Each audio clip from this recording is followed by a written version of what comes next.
রাদিয়াল্লাহু তাআলা আনহু বলেন, তাকওয়া চার জিনিসের নাম। এক, আল্লাহ তাআলাকে ভয় করা,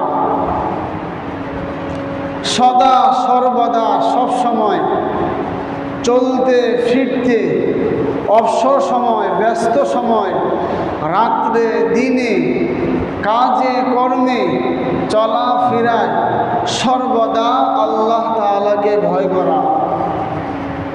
নাম্বার দুই, ওয়াল আমালু বিত্তানজিল, কোরআন অনুযায়ী আমল করা। কোরআনে আল্লাহ যা ধরতে বলেছেন তা ধরা, কোরআনে আল্লাহ তাআলা যা ছাড়তে বলেছেন তা ছেড়ে দেওয়া। কোরআনে আল্লাহ তাআলা যা বলেছেন আমল করার জন্য ওটাকে আমল করা। কোরআনে আল্লাহ তাআলা যেটা বলেছেন না করার জন্য সেটা নাই করা। যেটা কোরআনে আল্লাহ হালাল বলেছেন সেটা হালাল, যেটা কোরআনে আল্লাহ হারাম বলেছেন সেটা হারাম। যেটা আল্লাহ কোরআনে হালাল বলেছেন কিয়ামত পর্যন্ত সেটাকে কেউ আর হারাম করতে পারবে না। কোরআনের মধ্যে যেটা আল্লাহ হারাম করেছেন কিয়ামত পর্যন্ত কেউ এটাকে হালাল করতে পারবে না।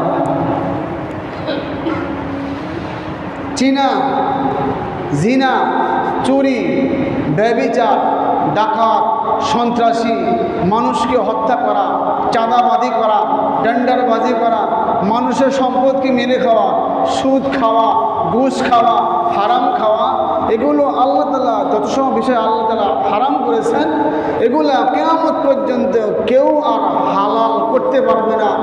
যেগুলো আল্লাহ হারাম করেছেন কিয়ামত পর্যন্ত কেউ হালাল করতে পারবে না। 1400 বছর পূর্বে, 1400 বছর থেকে কোরআনে কারিমে সূরা হলো 114টা, সূরা ফাতিহার আয়াত হলো 60টা। আজ পর্যন্ত সূরা ফাতিহার আয়াত 8টা হয় নাই। কোরআনে কারিমের সূরা হলো 114টা, আজ পর্যন্ত কেউ 15টা পড়তে পারে নাই।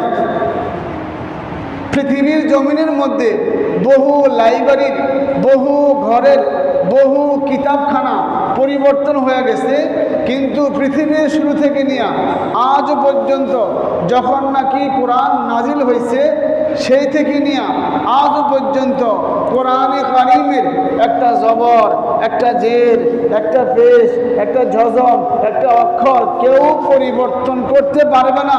এমনকি কিয়ামত পর্যন্ত কেউ পারবেও। এটা আল্লাহর আইন। তারটা হলো 2 নম্বর হলো ওয়াল আমালু বিত্তানজিল, কোরআন অনুযায়ী আমল করা। নিজের মন মতো আমল করলে তো হবে না।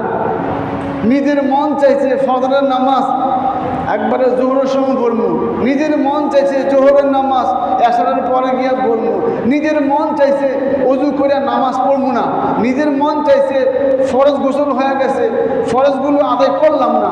মন চাহি জিন্দিগি, মন চাহি ইবাদত, দিমাগ চাহি ইবাদত, আল্লাহ কখনোই কবুল করেন। কোরআন হাদিসে যেটা বলছে সেটাই। 10 জনে কে করছে ওটা আমার দেখার বিষয় না, 10 জনে কি করছে ওটা আমার দেখার বিষয় না। আল্লাহর কোরআনে রাসূলের হাদিসে যেটা বলছে ওটাই আমার দেখার বিষয়। আমার আব্বা, আমার দাদা, আমার পর দাদা, আমার সদ্য গোষ্ঠী, আমার পীর, আমার বাবা, অমুক হুজুর, তমুক হুজুর, অমুক মাওলানা, অমুক মুফতি সাহেব, অমুক ইমাম সাহেব এটা করছে ওটা আমার দেখার বিষয় না। কোরআন হাদিসে আছে কিনা ওটাই আমার দেখার বিষয়। তাইলে ওয়াল আমালু বিত্তানজিল, কোরআন অনুযায়ী আমল করা। মন চাহিয়ে আমল করলে আল্লাহ কবুল করবেন না। নাম্বার 3 ওয়াল কানাতু বিল কালিল, অল্প তুষ্টি হওয়া। যা খাইছি আলহামদুলিল্লাহ, যা পাইছি আলহামদুলিল্লাহ, শরীর সুস্থ আলহামদুলিল্লাহ, চলাফেরা করতেছি আলহামদুলিল্লাহ, আল্লাহ তাআলার নিয়ামতের শুকরিয়া আদায় করা। তাহলে অল্প তুষ্টি হওয়া, যা পাইছি আলহামদুলিল্লাহ। তাকওয়া 4 নম্বর।